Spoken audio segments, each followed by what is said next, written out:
Hello, distinguished guests. I am Mr. J. Uh, I always start my class with a corny dad joke. So today's is this. Why do chickens go to the gym?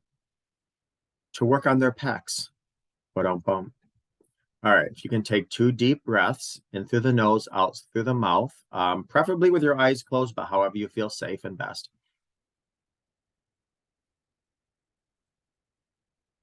Awesome. One more time. All right. I'm going to be discussing very quickly and vaguely um, two mistakes that we make, whether we're considering to end our relationship or not. Unfortunately, as I say all the time, sometimes you're robbed of that decision. You are not given that decision. But if you're in a position where you can make that decision, um, hopefully this class speaks to you. How do you know when it's time to leave a relationship? And actually, this could apply to non-romantic partners as well. So, on one hand, you're very unhappy with your partner. Maybe there's a lot of fighting, financial troubles, infidelity, or abuse. You may feel worn out and out of options. Or maybe you've simply fallen out of love with your partner and your heart longs for something else or something more, possibly something different. You often think about leaving, but you're also left wondering if you've worked on everything you can to work things out. Maybe there's children involved. Maybe there's a money situation or a parental situation that prevents you from moving on or moving out. Maybe you're afraid of being alone. That's with a lot of us, especially if we have an attachment style that really forces us to kind of stay with somebody. Fear of abandonment, fear of if we have neglect in our child home, last thing we want is to feel neglected by our spouse. And if we are in a space where we're the ones that are leaving, we can actually, and we can be in control by staying. I don't want to feel neglected, so I'm going to stay, which is a trauma response. Um, these are all things to take into consideration. So things are just complicated, bottom line. It can feel like a tug of war sometimes between what your heart tells you and what you think is the right thing to do. Um, so how will you know if it's the right time to leave? You know, if you decide to go, are you leaving in the grip of some dangerous pattern that will repeat itself in the next relationship? You know, I think it's Iyanla Vanzant, who once said, if you don't fix the deficits and the traumas in your youth or in your past, let's just say you didn't have trauma in your youth, somewhere in your life, if you don't fix that, you are setting yourself up to get into another experience where life will give you another opportunity to heal that. Some people hear that and think, wow, that's very victim blaming. And I can see that. At the same token, I understand her point. It's like, you know, we need to heal certain deficits and traumas in our life. And if we don't, we will wind up oftentimes unintentionally, obviously, subconsciously getting into a situation where this gets brought up again for another opportunity to heal. Um, so the reason this decision is usually so gut-wrenching is it reaches beyond the details of what's happening in the relationship. It's not the pros and cons or who will be hurt or whose life will be turned upside down that makes such a difficult decision. It makes this decision hard to make. It feels difficult because of where people turn for advice when they've been asking themselves, should I go or should I stay? For days, weeks, and months, you've been in the grip of two very strong forces. Should I go or should I stay? Should I move forward? Should I end this? Being in a state of limbo between these two choices can generate a tremendous energy drain. It can drag you down physically, mentally, and in every state, emotionally, spiritually, financially, even, because you're spending tons of money on therapy, or counseling or coaching, or you name it. You slog through work, you aren't present with your kids, and you feel a sense of dread constantly. I say all the time, when you are challenged with broken trust or a betrayal, every organ in your body is working overtime to heal.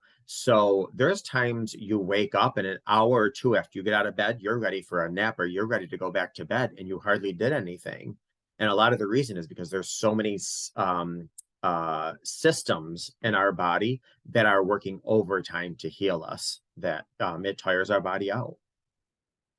The gravity of your decision weighs on you, and no wonder choosing to stay or leave can alter the course of your life and affect those that are closest to you. One of the first things to consider is the way in which you're making this decision and ensuring that you are avoiding these two mistakes. One of them is to allow your mind to make the decision. I can't tell you how many times I'm asked by a client when they look back at their abusive partner and they say, I thought he or she was improving. I ought to give them another chance. It just seemed like the right thing to do. This is a perfect example of why we say that the mind is very unreliable at times like this. Our minds will persuade us to run back into the burning building to get our favorite shoes or to take back our paycheck to the casino, um, or get our paycheck and run to the mall, or stay in a physically abusive and potentially deadly relationship. If our logic mind is busy trying to persuade our heart and body into doing or not doing something, it puts us in a frightful bind. We feel in conflict because our mind is telling us one thing while our body is screaming no. I actually just made a TikTok video, believe it or not, about this, on how sometimes our mind tells us one thing, our heart is telling us another, but our intuition is leading us to something else. And it's very difficult to really tune in on, okay, what makes sense? Should I follow my mind, which can really deceive you? Should I follow my heart, which at times can manipulate you? And then there is your intuition, which just speaks on fact. But if you don't act on that immediately, your brain and your heart kick in, and then you start doubting that intuitive feeling. Our logical mind isn't always the best judge of what will make us happy or keep us safe. Love, attraction, fear, anger, disappointment, rarely do these emotions follow a logical path, which is why another reason why it's difficult to use your mind only when you're dealing with broken trust. And that's why logic is a bad advisor in relationships and determining whether to stay or go. Actually, whether to do many things in a relationship, even setting boundaries in a relationship. You can tell yourself, I'm going to stay in this relationship, but these are my new boundaries. And then your mind sometimes will come in and say, well, we can negotiate those or we can compromise on those. And, then your heart kicks in. It's like, but, he or she is doing this and he or she is doing that. And, next thing you know, your heart and your mind are completely deceiving and manipulating you when your intuition told you what you should do. Okay. Number two, allowing yourself to be swayed by what your friends or family say.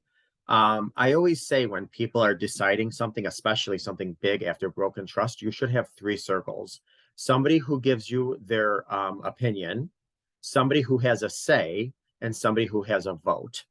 So anyone who has your opinion could be anyone that you're choosing to share your story with. Because if you're choosing to share your story, you're inviting them into your story. Now, ideally, would it be nice after you share your story for them to say, do you mind if I give you my input? Do you mind if I give you my thoughts? Sure, it would be nice. But keep in mind, anyone you choose to share your story with, you're inviting them into your story. So they are going to give you their opinion. The next is who has a say. Who has a say are people that are in like your middle circle. Those are people that you love, you trust. They've given you good advice in the past. Those people have a say. And then who has a vote? Who has a vote would be, maybe your children, maybe, people that really could make or break your relationship. So there's people that have an opinion, people that have a say, and people that have a vote.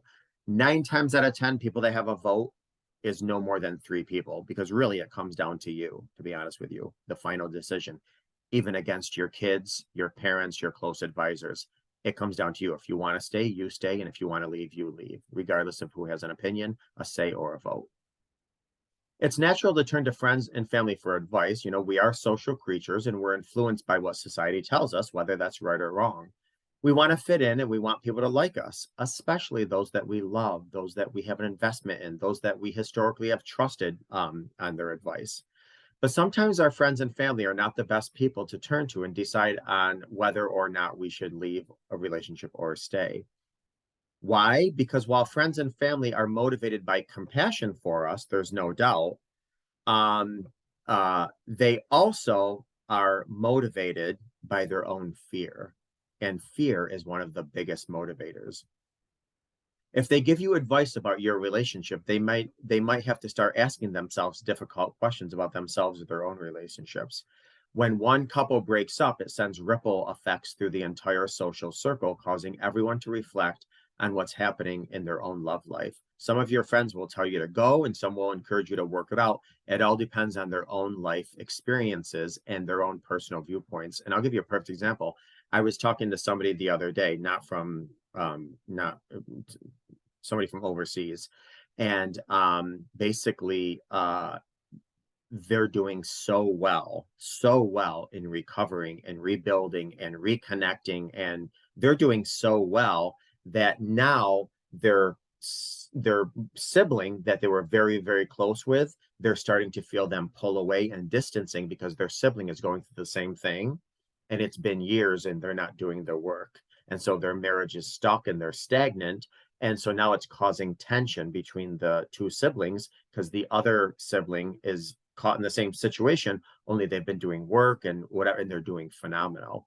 So you got to really put people's viewpoints and perspective and situations into consideration when you're asking them for their input.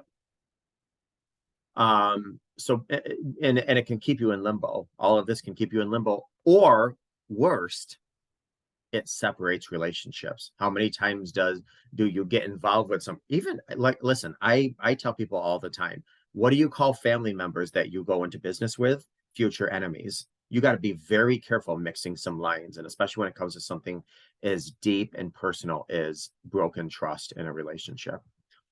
It also ignores the source of wisdom that can help you make the most enlightened decision for you, which is your body. If your body is telling you to stay, if your body is saying, you know what, it's not all black and white, it's not all, blindly, as is, there's more to it, stay. And your family members or your friends who love you and who have the best intentions for you might be telling you something else, and now you have to defy your body, or vice versa. If your body's saying leave, leave, leave, leave, leave, you want to honor your body despite what people around you say.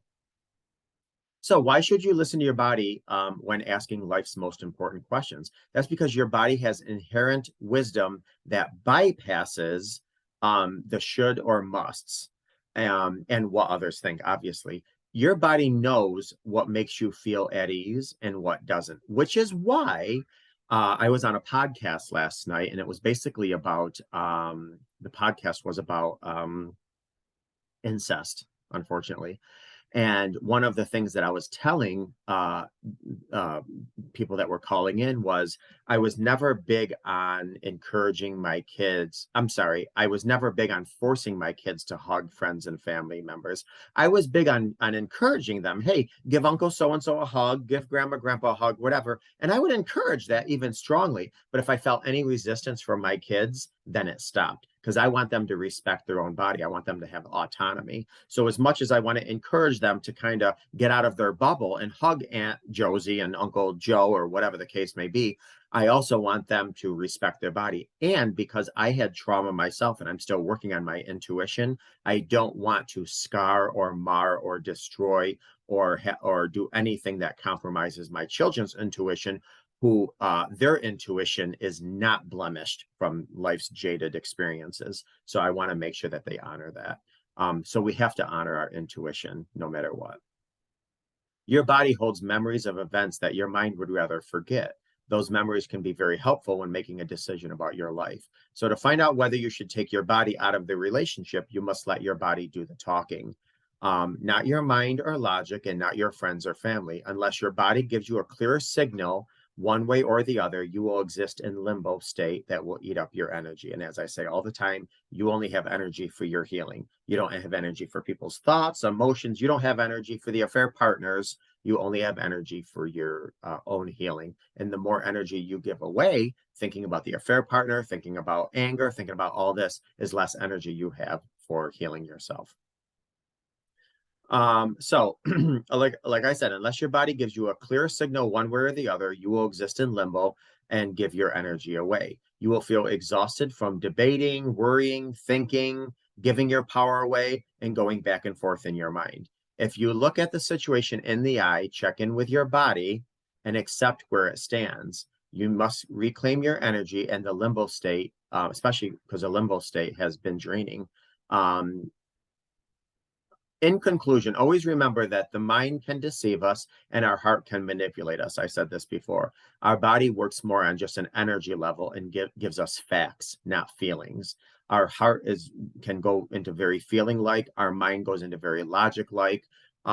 Sometimes that gets confusing and contradicting, but our intuition just deals with fact. You'll know when the decision is right because you will sit on it. And when you sit on a decision, it will feel most comfortable in your soul. It's almost like, I felt something, I'm going to go with that. I feel a sense of peace with that. So that's when you'll know, yeah, you're respecting your intuition. You're leading with your intuition, which is just based on fact, which usually never bites you in the butt, is because when you sit with that intuition and you move forward on that intuition, there's a sense of peace that settles in your body. So any circumstance you have, any question you have, if you sit with it and say, I think this is what's best, I think this is what my body's telling me, and then you have a sense of peace come over you, don't let your mind, your logic, and your heart get in the way. So hope you got something out of today's class.